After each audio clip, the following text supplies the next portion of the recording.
Americans.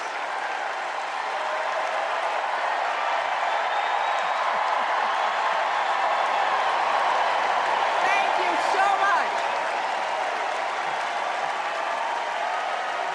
You know,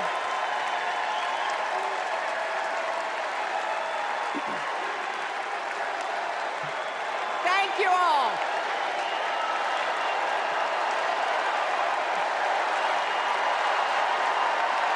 Thank you, thank you. Thank you, thank you. Thank you so much. Wow. There's a lot of energy in this room, just like there is across the country.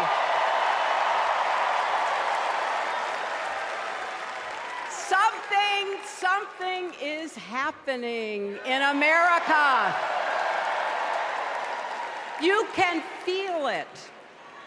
Something we've worked for and dreamed of for a long time. First, though, let's salute President Biden.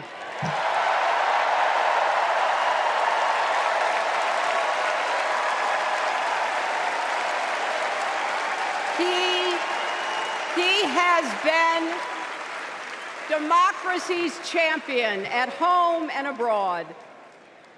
He brought dignity, decency, and competence back to the White House. And he showed what it means to be a true patriot. Thank you, Joe Biden, for your lifetime of service and leadership.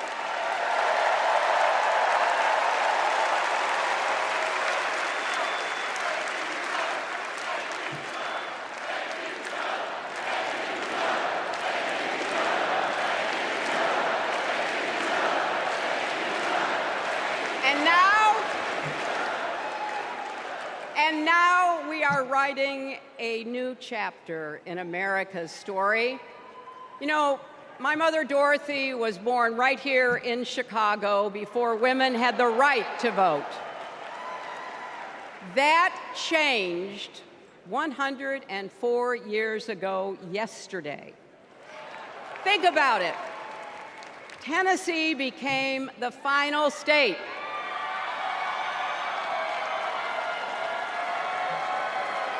to ratify the 19th Amendment to the Constitution. The state legislature was deadlocked until one lawmaker's mother, a widow who read 3 newspapers a day, sent a letter to her son. "No more delays," she wrote. "Give us the vote." And since that day, every generation has carried the torch forward. In 1972, a fearless Black Congresswoman named Shirley Chisholm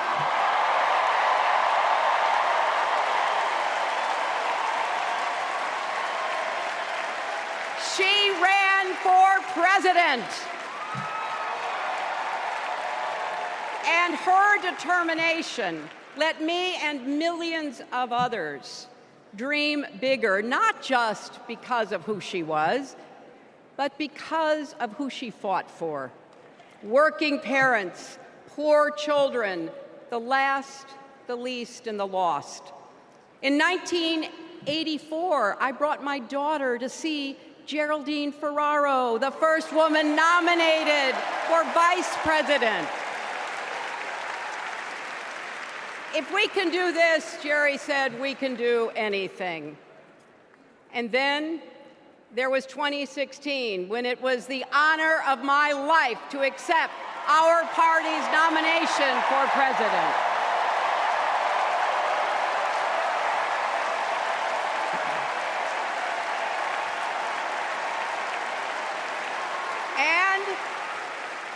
And nearly 66 million Americans voted for a future where there are no ceilings on our dreams.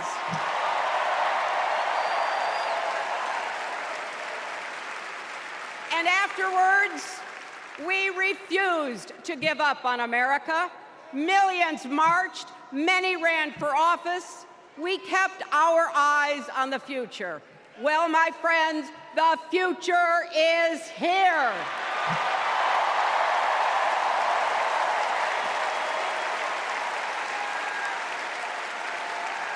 I wish my mother and Kamala's mother could see us.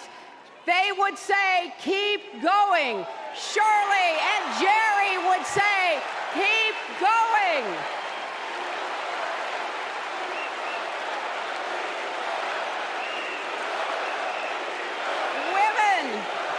Women fighting for reproductive health care are saying, keep going.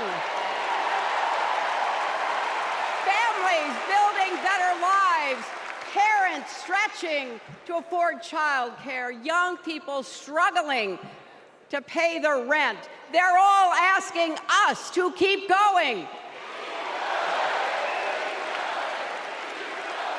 So, with faith in each other and joy in our hearts, let's send Kamala Harris and Tim Walz to the White House.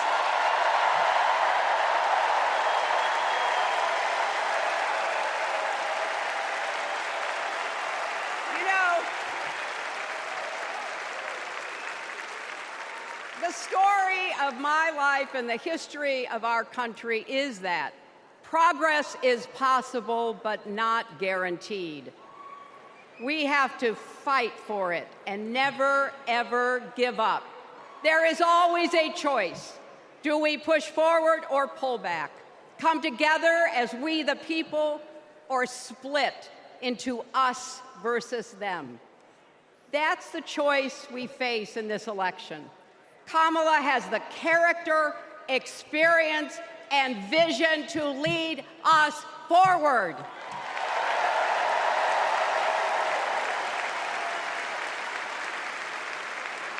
I know her heart and her integrity. We both got our start as young lawyers, helping children who were abused and neglected. That kind of work changes a person. Those kids stay with you.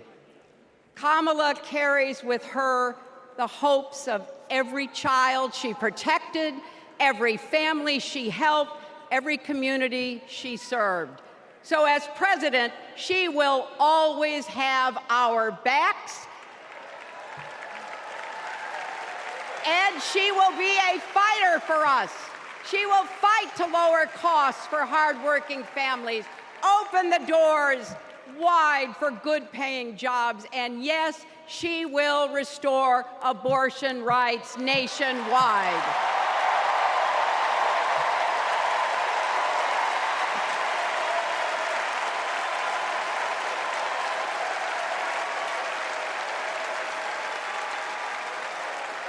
As a prosecutor, Kamala locked up murderers and drug traffickers.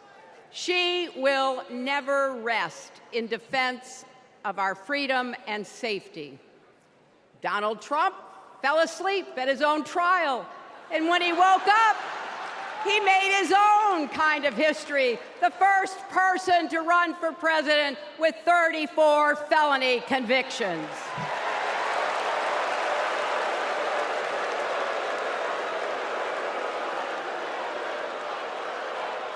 As Vice President, Kamala sat in the Situation Room.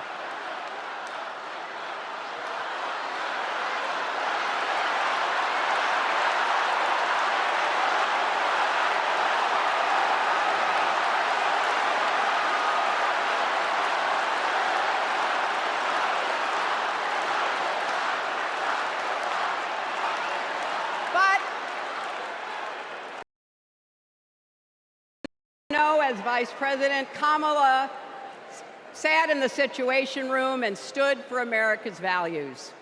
I know what it takes, and I can tell you, as Commander-in-Chief, Kamala won't disrespect our military and our veterans.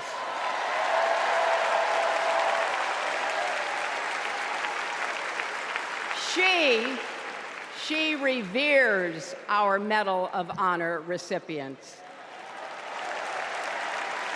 She won't be sending love letters to dictators. She will defend democracy and our Constitution and will protect America from enemies, foreign and domestic.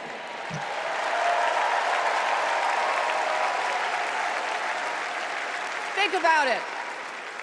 The Constitution says the president's job is to take care that the laws be faithfully executed. Those are the words of our founders. Take care. Just look at the candidates. Kamala cares about kids and families, cares about America. Donald only cares about himself. On her first day in court, Kamala said 5 words that still guide her. Kamala Harris, for the people. That is something that Donald Trump will never understand. So it is no surprise, is it, that he is lying about Kamala's record. He's mocking her name and her laugh. Sounds familiar. But we have him on the run now.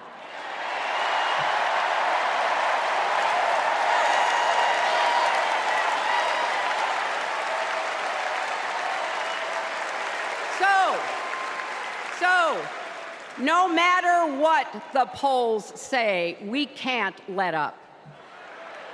We can't get driven down crazy conspiracy rabbit holes. We have to fight for the truth. We have to fight for Kamala as she will fight for us. Because you know what? It still takes a village to raise a family, heal a country, and win a campaign.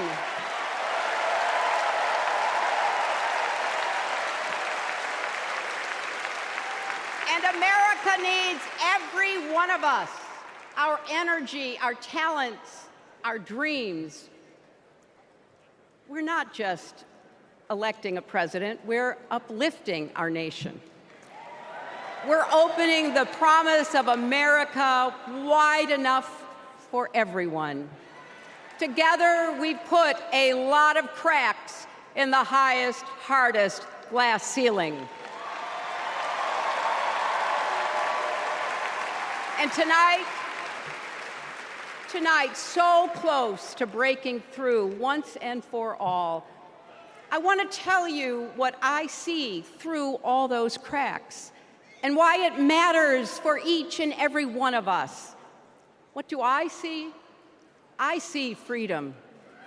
I see the freedom to make our own decisions about our health, our lives, our loves, our families.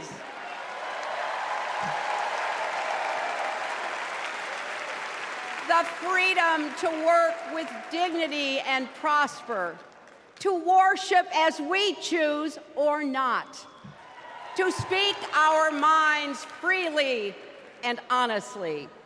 I see freedom from fear and intimidation, from violence and injustice, from chaos and corruption. I see the freedom to look our children in the eye and say, in America, you can go as far as your hard work and talent will take you, and mean it. And you know what?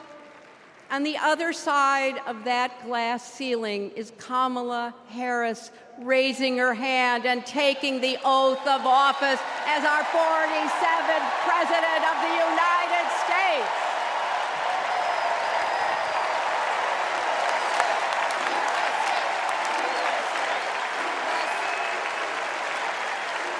Because, my friends, when a barrier falls for one of us, it falls. It falls and clears the way for all of us.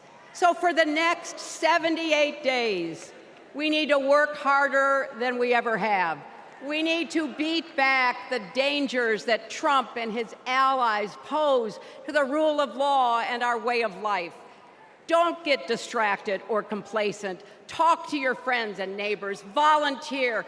Be proud champions for the truth and for the country that we all love.